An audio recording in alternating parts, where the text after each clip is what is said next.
There are four principal designs of Gladius. The early ones look quite curvy and rather Celtic, and they're just referred to as Spanish sword.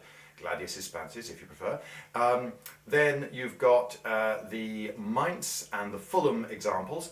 Mainz is a city in Germany, and the diagnostic artifact, if you like, the one that was found there after which they named the style, was found there, and then Fulham in London was another short sword found, and they call that the Fulham style. There's also the Mainz Fulham, which is a sort of, because a lot of blades are, is it one of those, is it one of these, it's one of those, it's a Mainz or a Fulham, Mainz Fulham.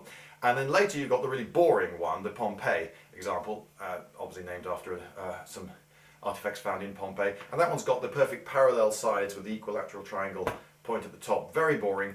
So when I bought one for myself, I decided I wanted a more exciting blade shape like this. Now, admittedly, this one doesn't actually have the little widening bits at the bottom, which many of them do. And it's about that I wish to talk. You see, a lot of fantasy artists go wild with shapes at the base of a blade because they are aware that there are some little minor twiddly bits at the bottom of some blades, and so they've got license to put all sorts of weird shapes on. This blade here, for instance, well, it's sort of thinner at the base. That would make it weaker and harder to make and to repair. I can't really think of any advantage of having that shape at the base of the blade. Here's another one, some sort of bottle opener, I think. This lady in her skin-tight scale mail, I don't know how that works, and I think she's posing for a hairspray advert. Anyway, I just wish her luck getting that sword back in its scabbard. Well, what are those little widening points at the base of the blade for? I hear you cry. Well, I would hear you cry if you were. I imagine that you're crying. Never mind. Well, I'm afraid to disappoint you, but it's for this. You see, this blade has its widest point here. Now, because it's wider there, the mouth of the scabbard has to be that wide to admit the blade. So as I hold the sword here, it doesn't rattle around in the mouth of the scabbard. But as I thrust it further in, the blade gets narrower and narrower and narrower, and because it hasn't, this particular example doesn't have those little widenings at the base, it's then free to rattle about in the scabbard.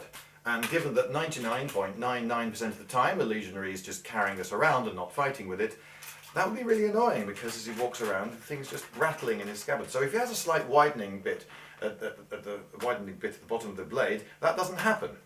I know, it's so disappointingly mundane. You know, it would be so much cooler if I could tell you it was for killing people in a really exotic way. Or maybe it's for you get an ant and you go like that for beheading ants. No, it's not. It's just to stop the sword rattling in the scabbard. Sorry. Wait.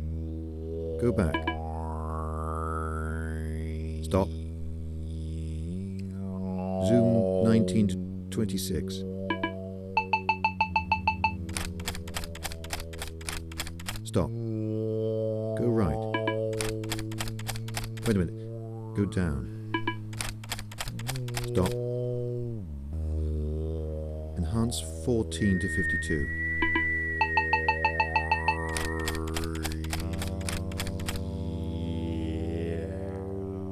Give me hard copy, right there.